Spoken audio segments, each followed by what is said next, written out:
Эмбүк төлөвлөж байна. Сарны хөг бэсрэг тууж. Зохиолч Дашцэвгийн Мөнхбаатар. Зохиолыг үнэлсэн Доржийн Зоригтбаатар.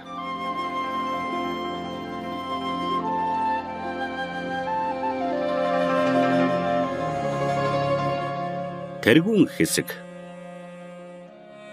Зуны өглөөний наран хүүхдийн зулай шиг бүлтэсхийн мандаж, цагаан гэгээн тэрлэг өмсөхийн зуургүй босго даван орж ирлээ.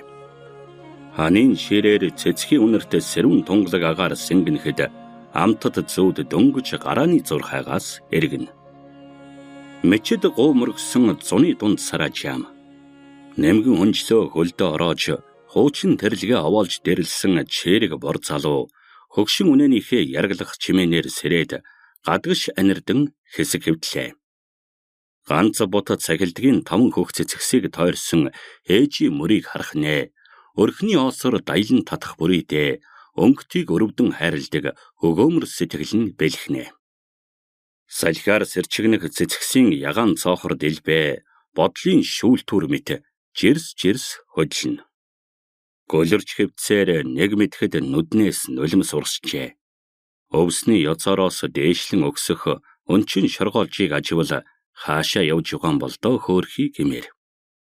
Ханын хөгцтэй шир хатсан үдээр дамжин гүйсээр хатвчны эсгээ рүү орж явчихлаа. Мойлонгааг босмогцоо сүү чацхны үнэр зэрэг хан хийж нүрээ холдуулах эсвэл хөнчлөө толгой дээгврээ нөмрөхийн завдал болно. Мойлонгаа босонгуудаа шоржгонтол шээж шороотоо шээсээр нүүрлүү цацсан нь тун чолон.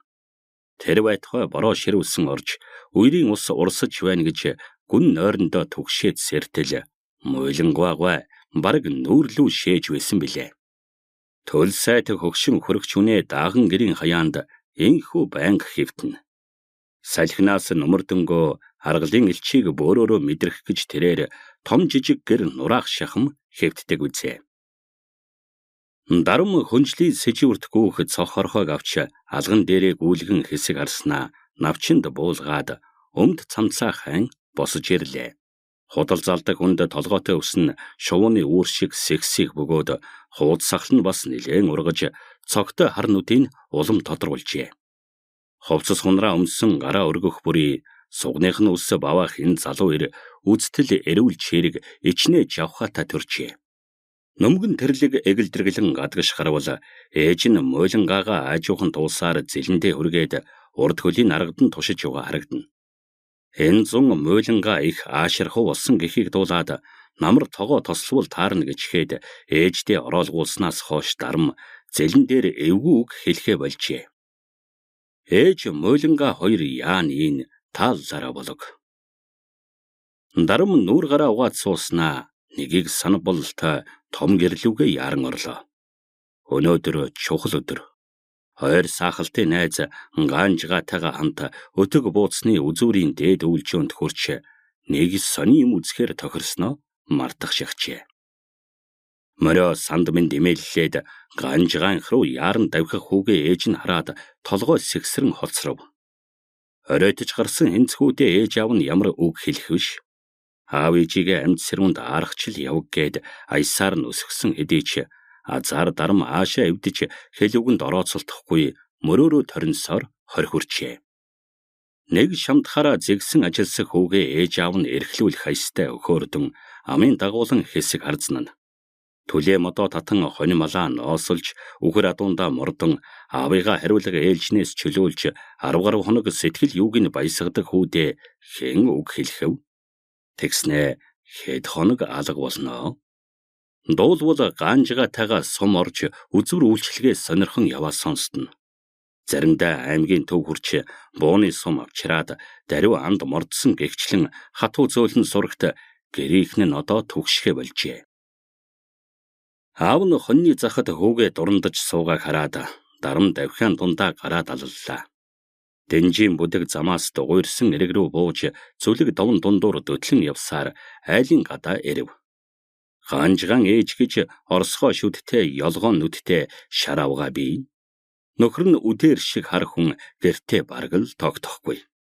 Янжин дармыг хялбахын харснаа учиргүй зандран. Хой хөөгцөн хүн шиг юутай ширүүн давх нь вэ? Та хоёр бараг тайхан байгаарай. Морин талгаатай гэж гэлээ. Ааштай эзэгтэйгээс найзаа сургалсан дурбол дүүнраас нь асуучихыг санаад чимээгүй өнгөрч үүдэнд нь хүрлээ. Мориноосоо буулгүй тонгоон "Хаанжгаа гараад ир хой хөгшөө" гэхэд сайран хазартай бүсгүй дүүн хаалгаар цугалцсан. "Хаах адуундаа мордсон. Нөгөө алагчгүй унгалсан шүү дээ" гэлээ. Дарам хэлхийн шүүрэн сонсоод мод тухааруу сум шиг хурдлаа. Туглын зэлээ хуурай газар сэлгэж модон гац нүдэж суусан эзэгтэй амандаа. "Гүй мөн ч зойлгийн хөөхтүүд шүү. Гаанжгаа дарам хоёрыг авгаа авч айл орон толгойлох цагийг хизээл үздэгэн бол доо" гэжээ. Хөхөлбий цэнхэр улс дээлийн давхар инжир шиг уйлан харагдана. Борооны үйл хуралдан бүлээн салхи бэгнэж хөх ногооны үнээр татах хөдөө дайдад юутай намуухан. 50 удам өндөд машины тоо сугалзран уулын шил давн одхуул орчлонгийн түмэн амтан хаашаа ч юм яран явахын цаад учрыг үлтаана. Шертэн зогсохгүй яасан ч барагддаггүй хорвоовэ гэмээр. Наашлан ойртох бараа үгүй болохоор холдон одох юмс сэтгэлд халдахгүй. Харин ч харахаар нэг л цугалдав. Янжин нөхрөө 10 хоног хүлээгээд эхэд янзгүй суугааны нэ. Сүүгээ хөөрүүлэхээр тогоо шүүрэнгээ хөөхтүүдээ зандран. "Хайл босцгоо хой. Аав нь өнөөдөр ирж та нарыг гялаалгах биз.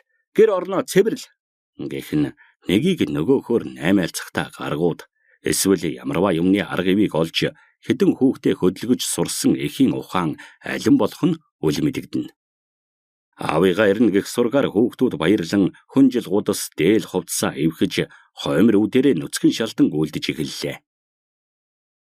Дарам гаанжгааг голын тохойноос оллоо. Мөрөгцөг хадны оройгоос гууглан хашгирвал тэрээр эргэн харснаа сайртай гарамлуу шогшууллаа.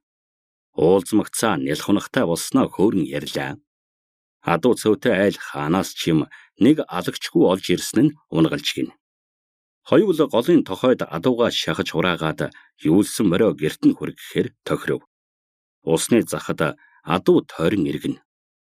Хэн зунганы хөл чангарч уудтай аруулын дундах цөрм шиг олдохгүй. Сүргийн ард сүүлээ модгонуулан цогох хонгор унгийг дарам сая хараад хайрлан өхөөрдөв. Уул усны унаг нялхч гэлээ халдашгүй ороо даамай цовоо юм гэж.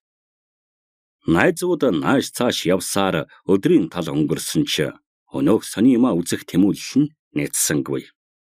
Хуурай гамбэр ууталж дашмагтай борцоо авсан болохоор эдэж уух юмдаа санаа зовлтгүй. Дарам гарахтаа дэлгэцээр хатаасан аарвал бэслэгнаас хэдэн атга самардан өөртөө хийсэн нь арай асгарч хааргүй шир дуурч элэг дэлгүүнээс нухлана. Өтөг буулсны үзүүрийг тойрч дээд өвлчөний амлуу шууд өгслөө. Халуун зун хадан дунд ганц хүн нүүж ирсэн гэхээр гайхмаар. Амны устай газар тэнд бийг мэдэх залуус зүгийг бэрэн дөрөө харшууллаа. Суул чулуу хажигнан тэргэн замд тоос босно. Сүрлэг өндөр уулсын дундах нарийн хавцлаар өгсгöd ягшуур тайж тэд ярианда халан хойн уртаа шогшуулан дээшилсээр армаддын ихэнд хүрлээ. Гаанжга дашмагтай цайнаас гүдгүүд залиглан уулын горих энэвхэнд чулуу авж урссан горихны тархин дээр тэр хачин хүн майхан жодгор барьж байсан шүү. Арай л нүүчгээгүй байлгүй дээ гэхэд дарам атхаастай ганц хааруула амрууга шидээд. Гэхдээ тэгээд манай дааган гэрээс жижиг хэрэггүй. Тэгэхээр аян замын хүн байх нэ дээ гэлээ. Гаанжгай хуучны анчин луга ийш тийш сэрэмжлэн салхин зүгээс халдах анир чимээг чагнаархаж тэр хүн Орос байхаа. Эсвэл хятад ч юм уу? Усанд хор хийдэг Японы тагнуулч юм билүү? Монгол хүн лав биш шүү гэлээ. Морд өвдөг өргөн бие биенээсээ өрсөн өгсөөр хойн гүн лүү орж ирэхэд өтгөн өвс хөл орооцолдом өндөр ургасан байлаа. Гаанжгай долоовор хурууга хамдаа бэрэн чимээгүй айдаа. Хар авчихвал зогтчих нь хөөе гэхэд дарам үл тоомсорлон за яр шиг юм Улаантантай тулах гэж байгаа биш сүртэй юм билээ дээ. Адууга хайж явна гэхгүй юу? Ингэснэ. Нэгийг олж харах бололтой шөрмслөг нүцгэн гараар чиг заалаа. Сүндэл чимсэн гойлог моддын дундуур хөх тэнгэрийн хээл цухиж, өргөн чөлөө уулын хирааны өвсөн дунд нэгэн хар шовоохой утаа байгуулан байж байх юм. Гэнт хоёул аймарлан мориноос ааж юухан буулаа. Мордо модноос уйчхаад холуур гитэн дээд талаар нь орож ирэв. Модны цаагуур сүүдэр дамжин явсаар сэртгэр хадны өнөөр өнгийн харвал овоохон гадаа өнөөхөр сууж байлаа. Жижиг хонь тогоондоо ямар нэгэн үүц хоол цай чанж байгаа бололтой байн халиваа сөхөнгөө ийш тийш сэрэмжлэн харах нь гэмтхэн дэгэ. Салбан түрийтэй данхар гутлаа модны салаан дээр тохон орхичээ. Оромжны хаалга төшүүлсэн том бууг нь хараад залуус сэртэсхийлээ. Тэхийн арсанд боосон хөл махыг сүүдэр бараадуулан орхисон байх юм. Хоёр тэмээгээ модны сүүдэр туйж бас ачаага тэнд нь овоолжээ. Цоохор цамц шалбуур өмд тэргүүтнийг дэлгэснийг бодвол угаал ариулах үйлдэхийн ялдамд ханган хишиг зооглож байгалийн амралтанд жаргаж яваа нэгэн болов гэтэл бас ч тийм биш бололтой. Залуус үннийг олохоос нааш сэмэрхэн ажихаар боллоо. Сайхан хоолны үнэр бараг эндээс ханхиж гэдсэн хонхолцож эхэллээ. Гэвч тэсхээ сүр яалтай. Хорхой мөрөөр 20 хонж, аалзны мөрөөр 10 хонох гихчээр юу ч вэ хамаагүй ил сонирхолтой эрийг тандан болж игүүл эвэр танилцах тухай бодно.